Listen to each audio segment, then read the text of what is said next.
এখানে বচন কি বলতে থাকো, কেননা ঈশ্বর অন্যায়কারী নহেন। প্রত্যেকের মন দেবে পারবে, কেননা ঈশ্বর অন্যায়কারী নহেন।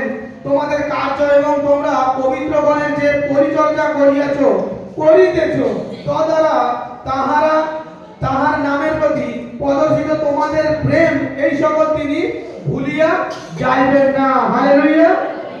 কি বলছে, কেননা ঈশ্বর অন্যায়কারী নহেন। কতজন চার্চে ডোনেট করে? কতজন চার্চে ডোনেট করে? চার্চে দান করে এবং পরমেশ্বরের অভিষেক ব্যক্তির জন্য দানকে নিয়ে আসে। তাদের জন্য পরমেশ্বরের মেসেজ দিচ্ছে। আজকে দেখো কি বলছে, মন দিয়ে শুনো, কেননা ঈশ্বর অন্যায়কারী নহেন। তোমাদের কার্য এবং তোমরা পবিত্রগণের যে পরিচর্যা করিয়াছ ও করিতেছ, এখন করতেছ, তদ্বারা তাহার নামের প্রতি প্রদর্শিত তোমাদের প্রেম এই সকল তিনি ভুলিয়া যাইবেন না। আজ যতজন ভবনে আসতেছে তার 10 মানুষকে সে নিয়ে আসতেছে, পরমেশ্বরের যাজকের জন্য নিয়ে আসতেছে, চার্চে কলেজের জন্য নিয়ে আসতেছে। বাইবেল বলছে তোমার এই দান দেওয়াতে পরমেশ্বর তোমার জীবনে উত্তম দিনকে দেখাবে। তুমি যে দান আজকে দিচ্ছ, তুমি ভাববে কেউ দেখেনি, কেউ জানেনি। বাইবেল বলছে পরমেশ্বর দেখে নিয়েছে। বাইবেল বলছে পরমেশ্বর জানে, তিনি কখনো তোমার এই উপকারকে ভুলবেন না, কারণ তার অভিষিক্ত ব্যক্তি সর্বক্ষণ পরমেশ্বরের সঙ্গে চলে, সর্বক্ষণ তোমাদের জন্য বৃদ্ধি করে।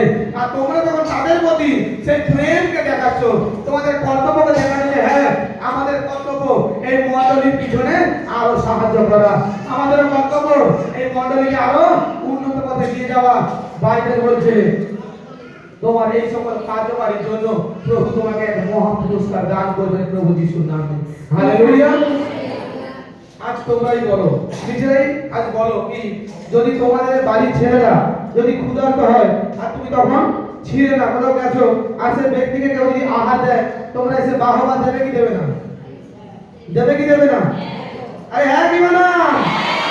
আর সেম জিনিসটা হচ্ছে, তোমরা যখন ঈশ্বরের লোকেদেরকে দেখছো, তার মণ্ডলীকে দেখছো, বাইবেল বলছে তোমার জীবনের জন্য পরমেশ্বর সে উত্তম দিনকে পাঠিয়ে দিয়েছে। তুমি যা বুনেছো তার ডবল তোমার জন্য পরমেশ্বর বলছে আমি করে দিয়েছি।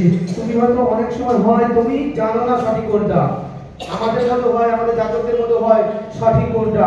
আমরাও পরমেশ্বরের কাছে হাঁটু বেঁধে ঘন্টা ঘন্টা প্রভুকে দিশা চাই, প্রভু তুমি আমাকে জানাও, তুমি আমাকে বলো, আর পরমেশ্বর আমাদেরকে সঠিক রাস্তাকে দেখিয়ে দেয়। হালেলুয়া। তাই প্রত্যেকজন মনকে বাড়াও, যতজন চায় আমার ইনকামকে বাড়াতে, যতজন চায় আমার পরিস্থিতিকে চেঞ্জ করতে, যতজন চায় আমার পরিবারের অভাব অনটনকে দূর করতে, যতজন চায় আমি ঋণ মুক্ত হতে, তোমরা ঈশ্বরের রাজ্যের জন্য ভেট নিয়ে আসো। বাইবেল বলছে ভেটকে নিয়ে আসো, পরমেশ্বরের রাজ্যের জন্য সেই দানকে নিয়ে আসো। আর দেখো তোমার জীবনে সেই দান কত কার্যকারী হবে পবিত্র যিশুর নামে। হালেলুয়া। তোমার সেই দান যখন ব্যবহার হবে, তোমার সেই দান যখন ঈশ্বরের রাজ্যে কার্যকারিতে লাগবে, দেখো তোমার জন্য প্রার্থনা করা হবে। আর প্রভু স্বর্গ থেকে দেখবেন যে আমার রাজ্যকে বাড়ানোর জন্য, আমার এই গৃহকে নির্মাণ করার জন্য, এই গৃহকে আরো উত্তম করার জন্য এই সন্তান চমৎকার সাহায্য করেছে। সদা প্রভু সবার আগে তোমার ঘর পরিবারকে তোমাকে ব্লেসিং করবে যিশুর নামে। প্রভু যিশুর নামে। পরমেশ্বরের গৃহের জন্য সাহায্যের হাত খুব কম বাড়ায়, প্রচুর মানুষ। আজ দেখো এত মানুষ এতভাবে সাহায্য হয়ে এত মানুষের জীবন থেকে পরমেশ্বর কত বড় বড় রোগকে সরিয়ে দিচ্ছে। লে হ্যান্ড হচ্ছে, ভবিষ্যৎবাণী হচ্ছে, তার রোগ থেকে সে সুস্থ। আজ ওই ব্যক্তি যদি কোনো মেডিসিন খাওয়াতে যেত, এটা কি এমনি হতো? হতো না। কতজন নিজেকে আগে এই জায়গাতে রাখো যে আজকে আমার জীবনে এত বড় চমৎকার পরমেশ্বর করে দিয়েছে। অনেকজনের জীবনে বন্ধন ভাঙার জন্য পরমেশ্বরের কাছে দান দিতে হয়, বন্ধনকে ভাঙার জন্য। এটা জোর জবরদস্তি নয়, তোমার ইচ্ছা শক্তি অনুপাতে পরমেশ্বরের রাজ্যে দান দিলে তোমার জীবনে আরো মঙ্গল হয়। তোমরা চেক করে দেখে নেবে, বাইবেল বলছে এই কথা। মালাকে 3 অধ্যায় খুলে পাঠ করবে, সেখানে প্রভুর বচন লেখা আছে, বাইবেলে বড় বড় করে লেখা আছে। কিন্তু সেটা জোর জবরদস্তি নয়। 10 মাস দিতে হবে, না হলে চার্চে আসা যাবে না, এটা মিথ্যে কথা। তোমার যদি না ইচ্ছে তুমি না দেবে, কারণ ব্লেসিং পাওয়ার বিষয়টা তোমার, আর ব্লেসিং দেওয়ার বিষয়টা পরমেশ্বরের। হালেলুয়া। আমি মধ্যস্থ কেন যে তোমার মধ্যে নাম বলাবো, কিন্তু এটা আমাদের কর্তব্য, তাই আমি জানাচ্ছি। সেটা তোমার ইচ্ছা। কিন্তু যে কেউ দেয়, এখানে বাইবেল ইব্রিয় 6:10 কে পাঠ করো আর দেখো প্রভু তোমার জন্য বচন দিয়েছে। যতজন তোমরা সাহায্য করছো, যতজন তোমরা নিয়ে আসছো, যতজন তোমরা মাথায় করে বোঝাকে নিয়ে আসছো, প্রভুর আত্মা বলছে আমি তোমার ঘর বইকে তোমাকে অভিষিক্ত করে দিয়ে আসবো। তুমি যেই পথে যাবে সেই পথকে আমি আশীর্বাদ যুক্ত করবো। তুমি যেই রাস্তাতে যাবে সেই রাস্তাকে আমি আরো খুশিতে ভরে দেবো। যিশুনাথজি বলছে তোমার প্রত্যেকটা পথকে আমি সুদীর্ঘ করবো, তোমার প্রত্যেকটা জায়গাকে আমি আরো আলোকিত করে দাঁড় করাবো। হতে পারে আজ তুমি যেখানে দাঁড়িয়েছো, আজ তুমি যে জায়গাতে আছো এখানে এখনো অন্ধকার, কিন্তু বাইবেল বলছে তুমি আমার অনুসারী হয়ে দেখো, ওই জায়গাকে আমি আলোকিত করে ছাড়বো। পরে বলছে ওই জায়গাকে আমি আরো নতুন করে ছাড়বো। তিনি পরমেশ্বর, তিনি ঈশ্বর, তিনি যা কথা দেন তিনি সে কথাকে রাখেন। তার জন্য বলছে কেন ঈশ্বর অন্যায়কারী নহে। হালেলুয়া। কি বলছে? ঈশ্বর অন্যায়কারী নহে। প্রত্যেকজন তোমরা চার্চের পরমেশ্বরের যে মানত করবে, কেউ কি মানত করে পরমেশ্বরের কাছে?